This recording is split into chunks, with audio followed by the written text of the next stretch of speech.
কেমনে পারে মানুষ মানুষের গোয়া মারতে, কেমনে পারে মানুষ মানুষের পিছনে বাস ঢুকাইতে? হ্যাঁ, এই যে মিল্টন সমাদ্দার, হে আমাকে সাংবাদিকের কি পিছন দিয়ে দেশেলে, পিছন দিয়ে এতখানি ঢুকাই দিয়েছে, এতখানি একেবারে দেড়াত ঢুকাই দিয়েছে। হ্যাঁ, সাংবাদিকরা তো আমাকে কখন দিয়ে দেখে, এই যে দেখেন দেখেন দেখেন দে পিছনে পাশাই দিয়ে দেখে, গোয়াই দিয়ে দেখে হেরা আগো রেডিও এই আছে না, কি কয় মোবাইল আছে না, মোবাইল মোবিল মোবিল মোবাইল। হ্যাঁ, তারা তো মোবাইল সাংবাদিক, ক্যামেরা সাংবাদিক, মোবাইল সাংবাদিক, সাংবাদিক হয়ে গেছে, সংবাদপত্র নিউজ কভার করে সংবাদ।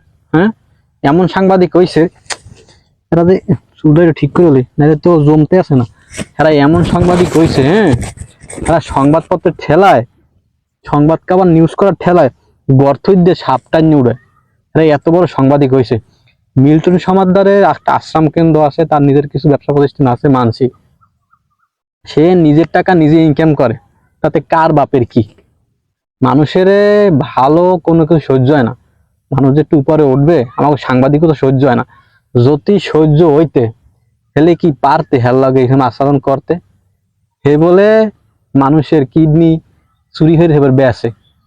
মানুষ মানুষের কিডনি কোন সময় নেওয়া যায়? হে লোকটা যদি একদম সুস্থ সবল শারীরিকভাবে ভালো থাকে, সুস্থ থাকে, তখন হ্যার কিডনিটা নেওয়া যায়।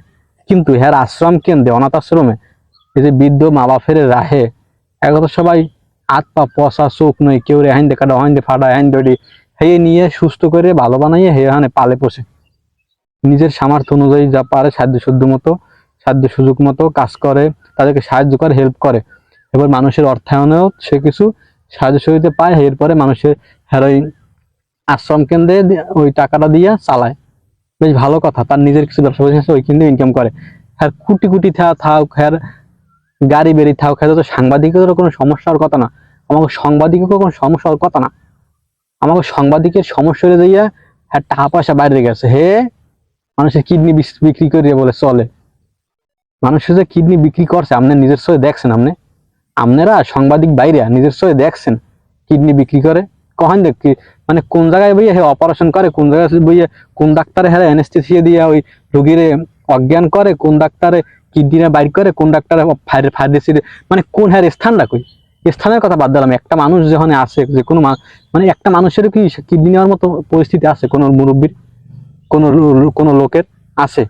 আপনারা কি হোগার চোখ দিয়ে দেখেন না সোনার চোখ দিয়ে দেখেন? কেমনে দেখেন আপনারা উনি এই মানুষের কিডনি চুরি করে, কিডনি বেচা কেনা করে, কিডনি পাচারকারী? কেমনে বুঝলেন উনি? মানে আমাগো কিছু লোকজন আছে যে মানুষ যখন একটু উপরের দিকে হয়, উন্নতর দিকে যায়, একটু ভালোভাবে চলতে পারে, যখন সে সব দিক পরিবেশ পরিপার্শ্বিকতা কাটাইয়া, অভাব অনটন কাটাই, যখন একটু ভালোর কিছু মুখ দেখে, তখনই আমাকে বাংলাদেশে কিছু লোক আছে চোখ যায় ফুটটা এতখানি মার্বেলের মতো একদম এত বড় হয়ে যায় চোখ দুইটা। হ্যাঁ, গরুর চোখের মতো এত বড় হয়ে যায়, হালারা চোখ যখন এরকম বড় হয়ে যায়, তখন কি করে? তখন হ্যাঁ কেমনে ডাউন করবে, তখন কেমন নিচে নামাইবে, সারাদিন খেলে এই ধান্দা। আমাগো বাংলাদেশে কিছু লোক সারাদিন খেলে দান্দাই থাকে, কেয়ার খয়েন ধোকা মারা যাবে, কেয়ার খয়েন দিয়ে বাস ঢুকানো যাবে। মানে আপনারা কি ভালো হইবেন না? জীবনেও ভালো হইবেন না? আপনারা কি মানুষের জন্ম, আপনারা কি মুসলমান না, মরবেন না? আসলে কেমনে আপনাকে কমু? আপনাকে তো কল্প ইমান নাই, কল্প নষ্ট হয়ে গেছে, কল্প একদম পুরো কালো হয়ে গেছে, ওই কল্প তার ঠিক হইবে না। আপনার নফসের সমস্যা আছে। যদি মনার ভয় থাকতে, আল্লাহর যদি ভয় করতেন, তাহলে মানুষের নামে এরকম দুর্নাম রটাইতে পারতেন না জীবনেও। তো আমি আপনাদের লেগে দোয়া করি, আল্লাহ তাআলা আপনাকে নেখায়াত দান করুক, আপনারাও একটু ভালো হওয়ার চেষ্টা করেন। হ্যাঁ, এই সামান্য করা টাহার জন্য মানুষের নামে এরকম দুর্নাম রটাই না, সামান্য করা টাহার লেগে মানুষের এরকম ক্ষতি করেন না আপনারা সাংবাদিক ভাইরা। আপনাকেও কারণে এই লোকটার এই বর্তমান পরিস্থিতি, আপনাকেও কারণে এই অনাথ আশ্রম বর্তমান খারাপ অবস্থা, আপনাকেও কারণে একমাত্র, নাইলে জীবন এরকম হইতে না। আশা করি ভালো হয়ে যাবেন, ভালো হইয়া যাইতেই আপনাকেও, কারণ মরা লাগবে, আপনারা তো মুসলমান। আল্লাহ হাফেজ।